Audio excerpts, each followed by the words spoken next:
Halo guys, bersama saya lagi dalam Alright Nopot Channel. Sahabat-sahabat semua, gempak dan juga memalukan ya, sehingga ajaran sesat, ajaran yang diberikan oleh lebay-lebay ya, dalam memberikan janji-janji palsu, harapan palsu kepada penyokong-penyokong tegar mereka. Dan penyokong mereka ini pula sanggup diperbodohkan oleh kononnya ulama, pemimpin, ustadz-ustadz mereka ini. Tapi akhirnya sahabat semua, ya seperti mana yang kita lihat, semasa ataupun dalam PRN yang lalu kononnya kerajaan akan bertukar pada bulan Agustus ini. Tapi dan juga kita lihat seorang ya pernah membuat satu kenyataan kononnya, kalau Datuk Seri Anwar Ibrahim ataupun kerajaan ini tidak runtuh, ataupun jika PM ya kerajaan masih bertahan, kononnya dia akan ceraikan istri beliau. Hari ini beliau mendapat susah dengan kenyataan itu. Inilah buktinya betapa sesatnya, betapa janji-janji dan juga harapan palsu yang diberikan oleh pemimpin-pemimpin daripada PAS dan Bersatu membawa padah kepada penyokong-penyokong mereka sendiri. Jadi menarik untuk kita dengar pencerahan daripada YB Dr. Zulkifli berkaitan dengan perkara ini, sahabat-sahabat semua. Karena ajaran sesat diperbodohkan oleh lebay-lebay sehingga sanggup ceraikan istri kononnya jika PM bertahan pada bulan Agustus. Sekarang ini sudah bulan September, apa berlaku? Itulah dia. Jadi mari kita dengar sendiri pencerahan padu daripada Dr. Zulkifli Ahmad. Itu dia sahabat semua. Terima kasih. Terima kasih saudara pengacara, majelis, sahabat-sahabat pimpinan seluruhnya, warga Johor, khasnya di Muar ini, bangsa Johor daripada kaum Tionghoa, kaum India, kaum Melayu. Saya mulakan dengan lafaz yang mulia. Assalamualaikum warahmatullahi wabarakatuh. Salam madani, salam perpaduan. Malay Vanakam. Kewelapin caca bangsa hao. Terima kasih. Terima kasih atas sokongan tuan-tuan. Hari ini, kempen hari ke-9 kita hanya berbaki 5 hari lagi tuan-tuan. 5 hari tuan-tuan telah memberikan komitmen mendengar penerangan kami daripada pentas penerangan ini. Kita hanya ada 5 hari lagi untuk memberitahu kepada semua pengundi, sebagian besar pengundi, khasnya di N13 Simpang Jeram ini, dan juga kawan saya di P161 Pulai Parlimen. Pada malam 9 September nanti tuan-tuan akan menobatkan Saudara Nazri Abdul Rahman sebagai ahli Dewan Undangan Negeri N13 Simpang Jeram. Boleh tuan-tuan? Kemenangan ini bukan hanya akan menjadi kemenangan Nazri, bukan hanya menjadi kemenangan Suhaizan. Kemenangan ini adalah komitmen tuan-tuan untuk memberitahu kepada seluruh warga Malaysia bahawa negara ini tidak boleh ditunggang oleh sesiapa pun. Negara ini tidak akan berkompromi untuk menstabilkan kerajaan madani, kerajaan perpaduan yang dipimpin oleh Datuk Seri Anwar Ibrahim. Tuan-tuan, paling mutakhir kita dengar satu fatwa baru daripada seorang mufti besar bahawa mengundi calon kita P161 adalah haram, salah, tak boleh di sisi agama dan syariah. Tuan-tuan, ini cara mereka berkempen, bukan dengan mengangkat agenda pembangunan untuk membangunkan Johor maju ataupun seluruhnya persekutuan ini. Mereka menggunakan ini. Dan kita ingin beritahu kepada pimpinan kawan-kawan lawan kita supaya jangan menggunakan agama, jangan menggunakan perkauman untuk menang. Kita lawan atas dasar persaingan, dasar polisi dan program untuk kita bangunkan negara bertuah ini, khasnya di Johor maju ini. Boleh tuan-tuan? Sudah cukup kita dengar ya, apapun cara mereka berkempen. Tetapi tuan-tuan, jangan tuan-tuan tidak tahu bahawa ada di kalangan warga Melayu Islam yang takut kerana politik yang dikatakan adu domba ini. Berdasarkan kaum dan agama, mereka menggunakan ini tuan-tuan. Lalu, baru-baru ini tuan-tuan tahu, bicara atas berbagai kali atau banyak kali disebutkan oleh Presiden Parti Islam Malaysia PAS, parti lama saya, yang menyebutkan bahawa kerajaan di bawah kepimpinan Yang Amat Berhormat Datuk Seri Anwar Ibrahim tidak akan melepasi 30 Ogos, tuan-tuan.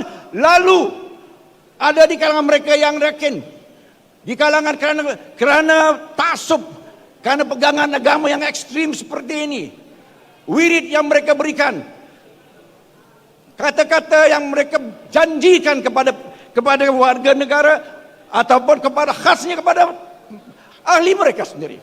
Lalu tuan-tuan, kita perhatikan ada di kalangan mereka telah membuat satu janji talak 3. Seandainya kalau Yang Amat Berhormat Perdana Menteri akan terus-terusan menjadi Perdana Menteri melepasi 31 Ogos ini, tuan-tuan. Tuan-tuan tahu, kes ini adalah kes yang besar. Bagaimana kita boleh memecahkan dan meruntuhkan rumah tangga kita, pertalian suci kita dan isteri, kerana diberikan janji, kerana janji dan taksub kepada kepercayaan kepada presiden mereka untuk kerajaan ini tumbang sebelum 31 Ogos, tuan-tuan. Hari ini pasangan itu berdepan dengan satu kes yang mesti dibawa ke Mahkamah Syariah. Menteri Agama telah menyatakan bahawa hanya dengan membawa kes ini di hadapan hakim syar'i, boleh perkara ini diselesaikan dengan hukuman ataupun keputusan yang akan dibuat oleh hakim syar'i. Tuan-tuan lihat bagaimana mereka menggunakan ini.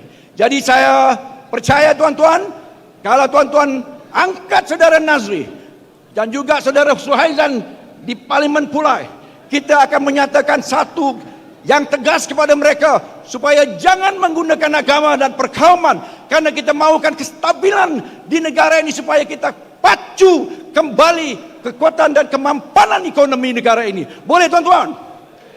Ini dia message yang akan kita berikan kepada lawan kita.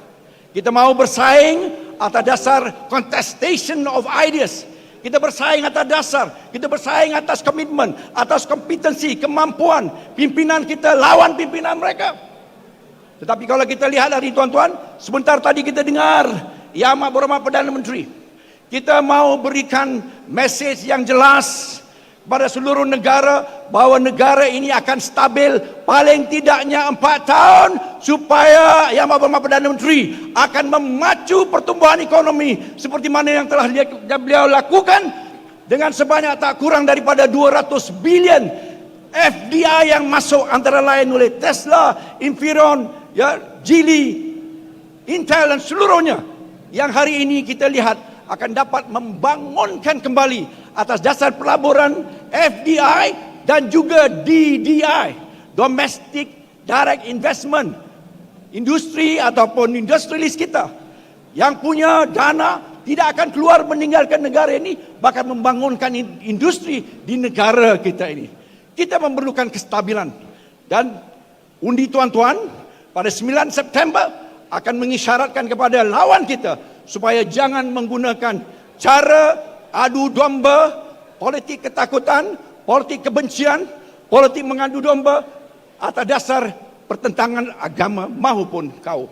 Tuan-tuan, saya bawa mesej ini satu saja, supaya benar-benar kita akan mengizinkan Yang Amat Berhormat Perdana Menteri selaku Menteri Kewangan akan memacu 7 penanda aras ekonomi bandani yang akan meletakkan negara kita antara 30 negara paling atas ekonomi yang mampan dan lestari. Bukan saja itu, tuan-tuan, 12 tangga ke-12 antara negara, ekonomi negara yang punya daya saing yang tinggi. Itu kedua. Ketiga antara lainnya, untuk memastikan bahawa kita kekal sebagai negara yang duduknya 30 teratas dari sudut pemberantasan rasuah, salah guna kuasa yang telah merosakkan negara ini. Tuan-tuan, Parlimen ke-14, kita telah menyaksikan betapa negara ini sudah terus-terusan dalam 5 tahun dirosakkan dengan politik ataupun krisis politik paling panjang. 15, Parlimen ke-15 ini, Parlimen ke-15 ini, kita mahu memberi mesej kepada lawan kita supaya kalau kita mau bertarung bersaing, izinkan ia dilakukan di atas asas dasar polisi, keupayaan dan kemampuan kompetensi. Sebab kita mau pembangkang menyeimbang kita, sama ada di parlimen maupun di mana-mana Dewan Undangan Negeri yang diperintah oleh Kerajaan Perpaduan, Pakatan Harapan dan sebagainya. Jadi tuan-tuan, siapapun, lalu mesej yang penting, apabila tuan-tuan mengundi Nazri Abdul Rahman, apabila tuan-tuan mengangkat saudara Suhaizan, mengisyaratkan kepada seluruh negara bahwa negara ini akan kekal, stabil di bawah pemerintahan Yang Muhammad Datuk Seri Anwar Ibrahim dan seluruhnya kabinetnya, dan kita akan memacu kembali sebagai antara ekonomi yang kembali mengaum, sebagai antara the Asian Tigers yang kita reset ekonomi kita, dan kita mau memacu seterusnya pertumbuhan ekonomi. Di samping itu mengembalikan keharmonian, kedamaian, kesepaduan antara kaum, budaya dan agama. Ini yang menjadi isyarat penting apabila tuan-tuan mengundi Nazri Abdul Rahman dan juga di sana P161 saudara Suhaizan. Isyaratnya adalah kita mau memberikan paham kepada semua bahawa negara ini perlu stabil untuk kita kembali sebagai the Asian Tiger, and we want to do this. Kita mahu lakukan ini. Boleh tuan-tuan? Boleh tuan-tuan? InsyaAllah itu saja yang dapat saya sebutkan dengan ringkas-ringkasnya, dan saya yakin tuan-tuan akan melakukan tanggungjawab tuan-tuan. Awal 9 September hari Sabtu nanti tuan-tuan keluar, kita akan membuat komitmen untuk mengangkat saudara Nazri sebagai ahli Dewan Undangan Negeri N13 Simpang Juram. Sekali lagi ucapan terima kasih. Saya Nandri Banakam. Terima kasih. Terbaik itu dia sahabat semua, ucapan ya, pencerahan padu daripada Dr. YB Dr. Zulkifli.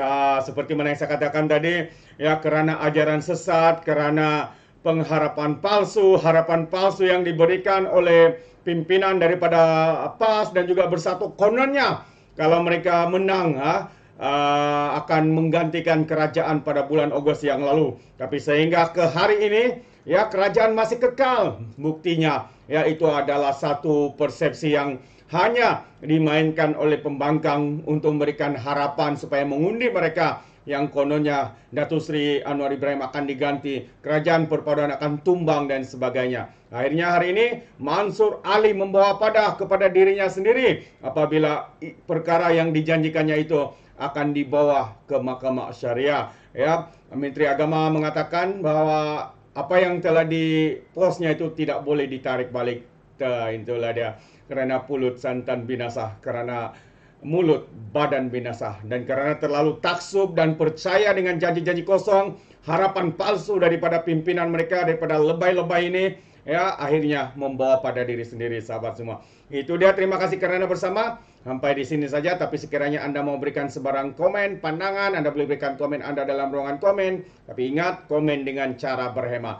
Jangan menjadi seperti walan-walautit, lebay-lebay dan juga geng sapu bersih, ya, apabila memberikan komen penuh dengan hasutan, penuh dengan penipuan, harapan palsu, kebencian, makian dan juga fitnah-fitnah melampau. Sepertinya mereka tidak punya otak, mungkin karena otak mereka tertinggal di dasar Laut Cina Selatan. Alright, sampai di sini saja. Izinkan saya untuk mengundurkan diri, dan seperti biasa, peribahasa mengatakan, tapapun kangkap, 2 tahun keinginan. Dalam bahasa Melayunya, tepuk dada, tanya selera. Sekian saja daripada Alright Dapat Channel. Sampai kita berjumpa lagi. Bye-bye.